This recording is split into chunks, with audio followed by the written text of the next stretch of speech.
Hey guys, Viggoman here and welcome back to Seafort once again.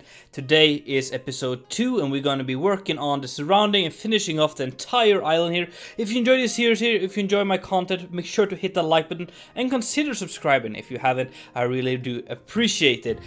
So as I said, today we are finishing off the island of Seafort, or at least where the castle Seafort is situated. If you have good name suggestions for the island itself, please let me know down below. I really appreciate that. The feedback you guys give me is very much appreciated. It really helps me to shape up the world that we are building here.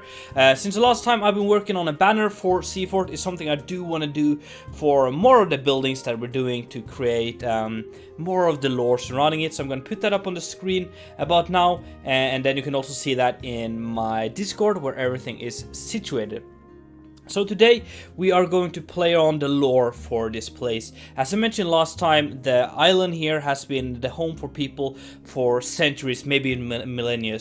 And we're going to play with that in many different ways. One of them is to add a ruined tower on a little scary outside the shore of the island here, just separated. Maybe it has been an old keep a couple hundred years ago. Maybe it has just been a defensive tower. Maybe it has been a lighthouse, who knows. But it's very old and it's not a part of the current building.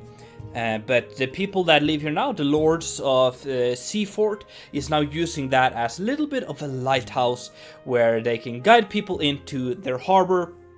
And also it looks kind of cool, and since the building is there, it really helps to just use the current building and then adding some wooden framings to it, as I'm going to show you later on. You can also see it in the time-lapse here a little bit. And we're also adding an underground cave, which first of all has been the home for people many years ago.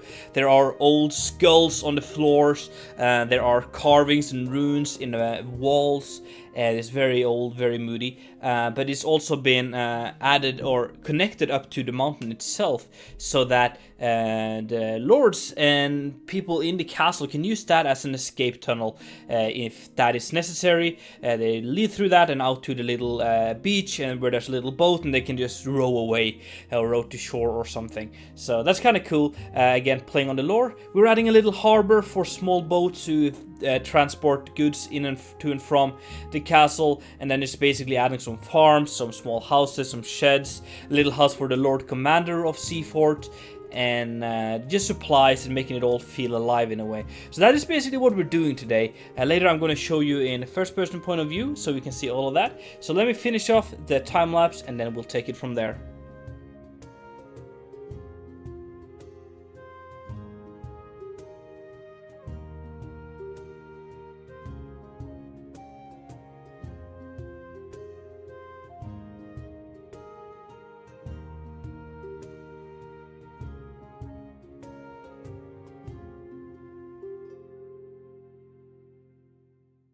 This place is really growing on me. I think it looks so cool, so unique, and I'm really loving the way that this place is shaping up here. Here we can see the little lighthouse I talked about. I'm going to show you that further on, but before we do that, I just want to point out that we have been doing a lot of texturing on the walls here to make them look old and worn down. Some people commented on that on the previous video, and that is basically just because I haven't done anything to them in the last episode, but now we have textured them up and make it look old and look cool in a way. I really like playing with textures. It really makes the building come alive. And then what I've also done is something that I'm not able to do in bigger projects such as Krasberg and stuff, but we can do it on smaller scales, and that is to completely terraform the mountains here. There are layers, slabs, vertical slabs, bushes, small rocks, all that stuff all around the island here. You can see I put a lot of effort, a lot of time into shaping it up to make it look as good as possible with this mod, and I think it looks fabulous, and I think it really enhances the look of Seafort, which is great. Then we have the little harbor we added here, which leads up to the gatehouse. We have a nice little snake pathway. Then we have another rope bridge leading out to this lighthouse. So I think we're going to start off by checking this out. As I said, it's an old ruin. You can see the building style is different. This is more like just stacking stones together, but Seafort is built with like bricks, carving bricks from quarry and then stacking them. So very different. You can see that the tower has crumbled down here into the waters. And something else I'm doing just a little bit of a side note here. I want it to look like the weather is pretty hot here. Right now it's very calm, but we have crates, we have stuff just flowing and like dragging up on the shore here, all over the place. Buckets, sticks, you can see that all over here, and I really want to play with that, and that makes the place come alive a lot more. So yeah, let's take a look at the lighthouse here, aka the ruin. I did a little bit of a rope bridge here. It was kind of tricky doing that on diagonal, so close up it looks not too good, but just stepping back a little bit, it really works. So I think that's good. In here we do have a little bit of just some gravel on the ground here and some coal for fueling it. Climbing up here we have a little bit of a temporary floor, some ladders, and then basically just climbing on the ruin here to get on top here and light up the lighthouse. So very simple stuff, but it does get the job done and tells a little bit of a story, which I really like. Down here we have this little harbor thing, and eventually I think next episode we're going to do some boats and stuff here, so that's going to be kind of cool, which is going to be used to transport goods to and from Seafort, because the only way this is connected to the mainland is through this big long rope bridge right here, and transporting crates over here will be horrible. Then what we also have is the cave, which I'm going to show you right now, but just want to point out the beach here, which is very terraformed, layered out here. Then we have a little bit of a rowing boat over here. You could jump in and row away in case you need to do that. So there's a little bit of a gravel path leading up to the cave, which is right over here. What we're going to do now though is to bring in some light. We're going to bring a torch in and go through the little cave here. So as you can see, it's very small. There's some water in here, maybe from the harsh winds and the waves, maybe some of it splashed in here, or rainwater, so it would accumulate here. There's water all over the place here. Going down here, you can see there's some runes on the walls here, carvings. Look at that, so cool. And then you see the skulls and stuff, and even more water on the floor. I think that adds so much to the atmosphere in here, the ambience. Some stalagmites and even some bats in here, that's kind of cool. And rats and all that kind of stuff. Here there's even like a little bit of a wall to maybe indicate the same people that built the tower outside has built a little wall in here and used this. Who knows? And then this wraps around, even more carvings and stuff.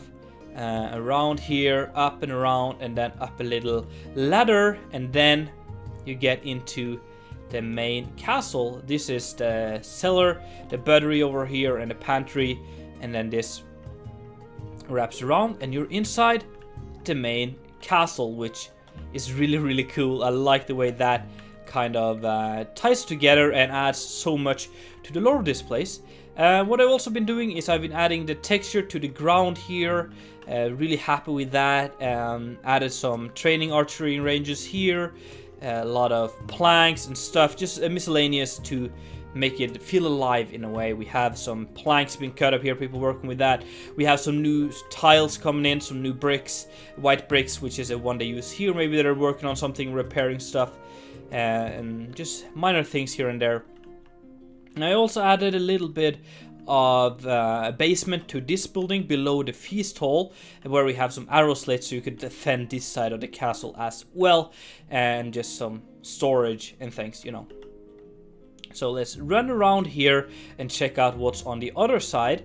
So over here, around here, we do have a little bit of firewood and some crates. That's stuff you're going to see all over the place, just crates and stuff being stacked. Around here we have a little bit of a flower bed and stuff like that.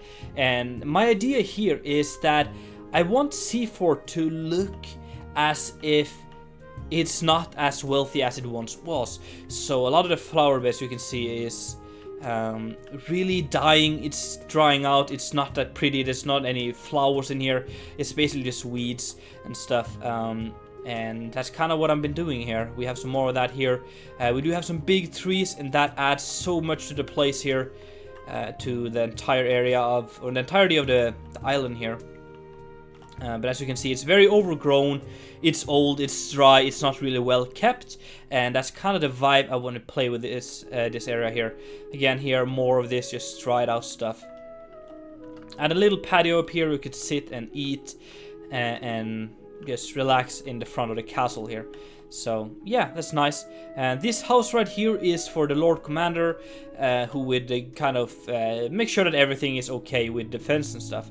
So he has a little bit of a kitchen for himself here, very small, and then a little bit of a bed in here, and no, not a bed, just like a living room. He could eat here, and a little bed for maybe discussions and stuff. So yeah, very small.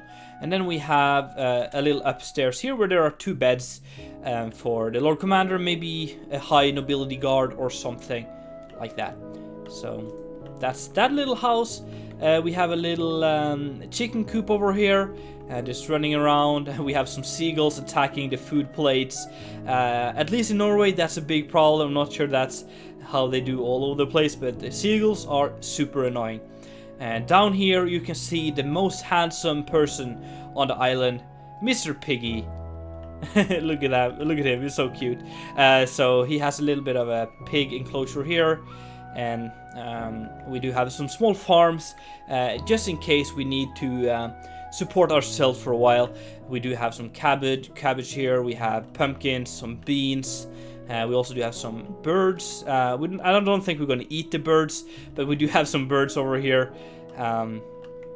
Some seating areas around here, some storage sheds, and we have a little bit of a composter here for fertilizing the small farms we do have here, and a little bit of an outhouse, which again would probably help with the composter here. So yeah, that's cool.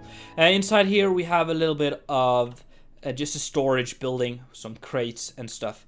So there's just like a little bit of an extension to the main building here. So guys, that is all I've done today. I've done so much stuff, and I'm very happy with how this turned out. So make sure to give me your best feedback down below. Guys, that's gonna be it for today. Make sure to hit the like button if you haven't done already, and subscribe. It's been Viggoman, and I'm out.